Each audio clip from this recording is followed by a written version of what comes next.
ಈಗ 3 ವರ್ಷದಿಂದ ನಿರಂತರವಾಗಿ ಹೆದರಿಸಿ ಪದರಿಸಿ ಬ್ಲ್ಯಾಕ್ ಮೇಲ್ ಮಾಡಿ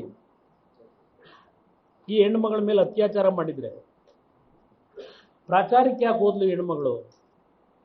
22ನೇ ತಾರೀಕು 21ಗೆ ಆ ಹೆಣ್ಣುಮಗಳು ಫೋಟೋ ರಿಲೀಸ್ ಮಾಡ್ಕೊಂಡಿದ್ದೀರಿ. 22ಕ್ಕೆ ಪ್ರಜ್ವಲ್ ರೇವಣ್ಣನ ಜೊತೆ ಸ್ಟೇಜ್ ಮೇಲೆ ಕೂತ್ಕೊಂಡಿದ್ದಾಳಲ್ಲ ಆ ಹೆಣ್ಮಗಳು. ಇದು ಕಂಪ್ಲೇಂಟ್ ನಿಮ್ಮದು ಸರ್ಕಾರದ್ದು. ಶಿವಕುಮಾರ್ ಅವರೇ, ಮುಖ್ಯಮಂತ್ರಿಗಳೇ, ಪಾಪ ಅದೇನೋ ರೇವಣ್ಣ ಅವರು ಅರೆಸ್ಟ್ ಮಾಡಿದ ದಿವಸ ಹೇಳ್ತಾರೆ, ಅದಿರಲಿ, ಆಮೇಲೆ ಹೇಳ್ತೀನಿ. ಇದೆಲ್ಲ ಶುರುವಾಯ್ತಲ್ಲ, FIR ಹಾಕಿದ್ರು, ರೇವಣ್ಣನ ಮೇಲೂ ಒಂದು ಹಾಕ್ಸಿದ್ರು.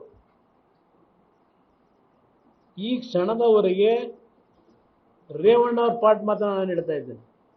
ಯಾರೂ ನೇರವಾಗಿ ರೇವಣ್ಣ ಅವ್ರ ಮೇಲೆ ಕಂಪ್ಲೇಂಟ್ ಕೊಟ್ಟಿಲ್ಲ. ಇದನ್ನ ಬ್ಲ್ಯಾಕ್ ಮೇಲ್ ಅಂತ ಆಮೇಲೆ ಇನ್ನೊಂದು ಕತೆ ಸೃಷ್ಟಿ ಮಾಡಿದ್ರು.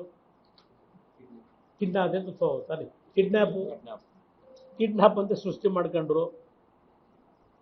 ಈಗ ಕಿಡ್ನಾಪ್ ಆದಂಥ ಹೆಣ್ಣು ಮಗಳನ್ನ ನೀವು ಎಲ್ಲಿ, ನಿಮ್ಮ ಪೊಲೀಸ್ ಅಧಿಕಾರಿಗಳು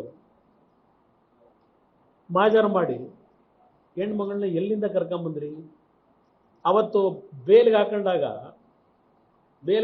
ಅರ್ಜಿ ರೇವಣ್ಣ ಅವರು PPA, ಗೌರ್ಮೆಂಟ್ PPA ಹೇಳ್ತಾರೆ, ಆ ಹೆಣ್ಣು ಮಗಳು ಬದುಕಿದ್ದಾಳೋ ಸತ್ತಿದ್ದಾಳೋ ನಮಗೇನೂ ಮಾಹಿತಿ ಇಲ್ಲ.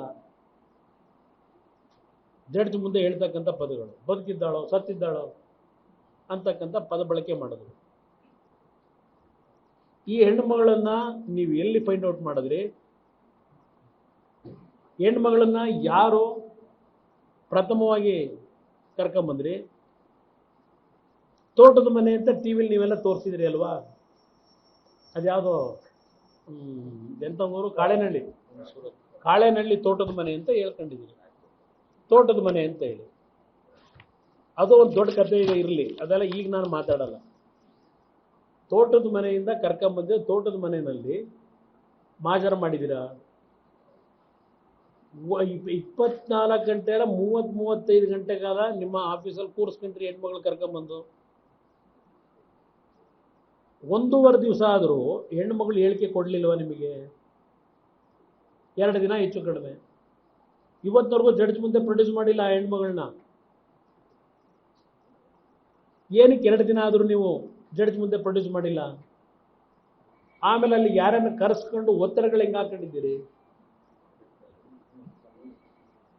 ಆ ಹೆಣ್ಮಗಳಿಂದ ಹೇಳಿಕೆ ತಗೊಳ್ಳೋದಕ್ಕೆ? ಇವತ್ತು ಬೆಳಗ್ಗೆನೋ ಪೇಪರ್ ನೋಡಿದೆ, ಅದನ್ನ ರೇವಣ್ಣ ಅವರು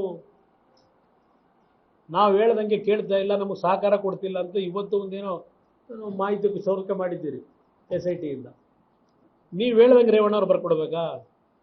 ಪಾಪ ಜವಾಬ್ದಾರಿ ಮಂತ್ರಿಯಾಗಿ ಕೆಲಸ ಮಾಡಿ ನಿಮ್ಮ ಹೇಳಿಕೆಗಳ ಆಧಾರದ ಮೇಲೆ ನಿಮಗೆ ಬೇಕಾದಂಥ ರೀತಿಯಲ್ಲಿ ರೇವಣ್ಣ ಅವ್ರನ್ನ ಬೆಳಕೆ ಬರ್ಕೊಡು ಅಂತ ಕೇಳ್ತಿದ್ದೀರಲ್ಲ, ಇದು ತನಿಖೆ ಅಂತ ಕರಿತೀರಾ?